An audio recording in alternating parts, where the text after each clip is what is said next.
खुलुमबाय Bodoland इंखं television studio आं हायनार सिगयारि दिनैनि गाहाय रादाबफोराव दङ। हाग्रा बिफाननि गुलियाव जिउ गोमानाय 2 बोसोर खुदियानि न्याय नागिरना बक'नि राजालामायाव सोमावसारदों। मसलपुराव इउपिपिएल, बिजेपि आरो जिएसपिआ जथाय मावबादा खुंदों। रायजो सोरखारा पिकनिकनि थाखाय गाइडलाइन फोसावदों। गुवाहाटी मुलुगसोलोंसालियाव कर'ना भाइरास, गासैबो थाखो खथा आरो हस्टेलफ्रा 5 दाननि थाखाय बन्द'। एनएफ फ्रन्टियार रेलवेनि प्रिन्सिपाल चिफ इलेक्ट्रिकेल इन्जिनियारा घुस लाना हमजादों। दानिया फैदो आबुं रादाबाव।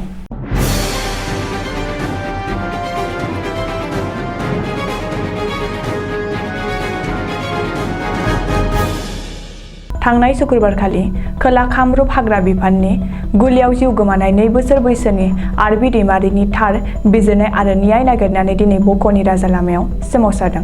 मिथिनो हानाय बादिब्ला दुलाराय बर' फरायसा आफादनि बानजायनायाव दिनै बक' बन्दापारानि 17 नं राजालामायाव सोमावसारनाय हाबाफारि लादों। दुलाराय बर' फरायसा आफादनि बानजायनायाव दुखुथिया नखरनि न्याय नागिरना सोमावसारनाय हाबाफारियाव बर' थुनलाइ आफाद, आबोब, इन्टारनेशनेल हिउमेन राइट्स फराम, राफा फरायसा आफाद आरो गरखा फरायसा आफादाबो बाहागो लायो। मिथिनो हानाय बादिब्ला सोमावसारनायखौ लोब्बा लाना बन्दापारा जुनियर कलेजनि लांगोनानिफ्राय आखाइ बेनार, फेस्टुन आरो प्लेकार्ड लाना हाग्रा बिफाननि हेंथायै 17 नं राजालामाजों थांनानै जाथाय जानाय जायगासिम रेलि खालामो। बेनि सोमावसारनायनि गेजेरजों बुथारग्राखौ थाबैनो सिनायथिना गोख्रों साजा होनो दाबि खालामदों। बे हानजा सुरनाय हाबाफारियाव मिरु एबसुनि आफादगिरि दिपेन बर' आरो गाहाय नेहाथारि कनिन्द्र बसुमतारियाबो बाहागो लायो। मख'नो गोनांदि थांनाय शुक्रबारखालि हाग्रानि मैदेर फालो होनो थाखाय हाग्रा बिफाननि मावफारियाफ्रा गुलि गावनाय जाथायाव आरबि दैमारि मुंनि 2 बोसोर बैसोनि हिनजावसाया जिउ गोमानायजों लोगोसे हिनजावसानि बिमा मालबिका दैमारिया गोदोनायाव गुलि नांजाना गोब्राब जखम जादोंमोन। बबेखानि मालबिका दैमारिया बे समाव GMCHआव थैनाय आरो थांनायजों जुजिगासिनो दं। हाग्रा बिफाननि गुलियाव गोब्राब जखम जानाय मालबिका दैमारिखौ गोख्रों फाहामथाय होनायजों लोगोसे सोरखारा नखरनो खहा सुफुंनाय होनांगौ होननानैबो दिनैनि सोमावसारनायनि गेजेरजों दाबि खालामदों। मख'नो गोनांदि आरबि दैमारिया थार बिजिरनाय एबा न्याय मोनागौमानि एबसुआ गुबुन हारिनि आफादफोरखौ लाना रायजोनाङै बेबायदि गोख्रों सोमावसारनायफोरखौ लांबाय थागोन आरो दायनिगिरिफोरखौ एबसुआ गोरलैयै हगारनाय नङा होननानै एबसुनि आफादगिरि दिपेन बर'आ खौरांगिरिनि सिगाङाव बुंदों। बाक्सा जिल्लानि सदर मसलपुराव दिनै बिटिसिनि खुंथाय गोहोआव थानाय इउपिपिएल, बिजेपि आरो जिएसपिआ जथायै मावबादा एबा मावफारिया मेल खुंदों। जथायारि बिटिसि सोरखारा आबुं बोसोरसे जानायखौ लोब्बा लाना जथाय सोरखारारि बाहागोआरि इउपिपिएल, बिजेपि आरो जिएसपिआ दिनै जथाय मावफारिया मेल खुंनाय जायो। मख'नो गोनांदि जथायारि बिटिसि सोरखारा गाबोन आबुं बोसोरसे जानो थांगासिनो दङ आरो बेखौ लोब्बा लानानैनो दिनैनि मसलपुराव जथाय हाबाफारिया मेलखौ लादों। जथाय हाबाफारिया मेल जागायनायनि गिबियावनो मोनथामबो दोलोनि फिरफिला उरायहोनाय जायो। इउपिपिएलनि फिरफिलाखौ बिरहोयो बिटिसिनि गाहाय आरो इउपिपिएलनि आफादगिरि प्रमद बर'आ। बेबायदिनो रायजोआरि बिजेपिनि आफादगिरि भबेश कलिताया पिजिपिनि फिरफिला आरो घनश्याम दासआ जिएसपिनि फिरफिलाखौ बिरहोयो। बेनि उनाव मुंख्लंफोरनो बिबार बावनाय जायो। मख'नो गोनांदि इउपिपिएलनि मावफुं आफादगिरि रोनगोरा नार्जारिनि आफाद सामलायनायाव मोनसे गेवलां मेलबो लानाय जायो। बे गेवलां मेलाव प्रमद बर', भबेश कलिता, आसाम सोरखारनि केबिनेट मन्थ्रि पीयूष हाजरिका आरो मोनथामबो दोलोनि दैदेनगिरि सोद्रोमाफ्रा बाहागो लायो। बे समाव खना खनला जेरावबो लावखार ओंखाम जानाय एबा पिकनिकनि बोथोर।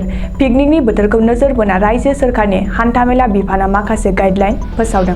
पिकनिकनि बोथोराव हरखाब लामा जाब्रबथायखौ होबथानायनि थांखियै हान्थामेला बिफाना पिकनिक जाग्राफोरनि थाखाय गाइडलाइन थियारि खालामदों।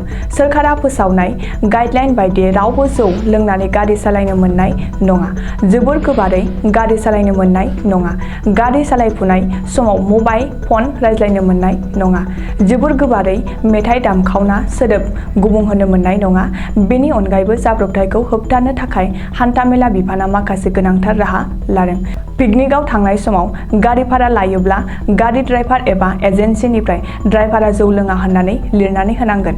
मख'नो गोनांदि देग्लायनि गोदान बोसोर बरायनायनि मुङाव जाहाथे जाब्रबथायफोर जाया बेखौ थि खालामनो आरो देग्लाय गोदान जारिमिन सोरजिनो थाखाय गिबि मन्थ्रि डक्टर हिमन्त बिश्व शर्माया बयखौबो खावलायदों।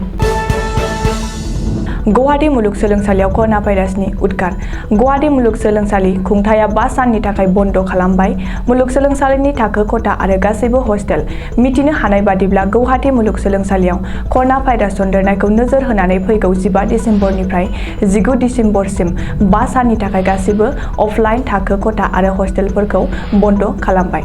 बबेखानि थाखो खथा आरो हस्टेलफोरजों लोगोसे दिनै खुंजानो गोनां गुवाहाटी मुलुगसोलोंसालि सप्ताहनि हारिमुआरि दिन्थिफुंनाय हाबाफारिखौबो केन्सेल खालामनो गोनां जाबाय। मुलुगसोलोंसालि खुंथाया मख'नो गोनांदि मुलुगसोलोंसालिनि गुबुन गुबुन हस्टेलनि 20 सा फरायसाफोरनि देहायाव कर'ना पजिटिभ मोननायनि उनावनो गुवाहाटी मुलुगसोलोंसालि खुंथाया थाखो खथा आरो हस्टेलफोरखौ बन्द' खालामनाय थांखि लादों।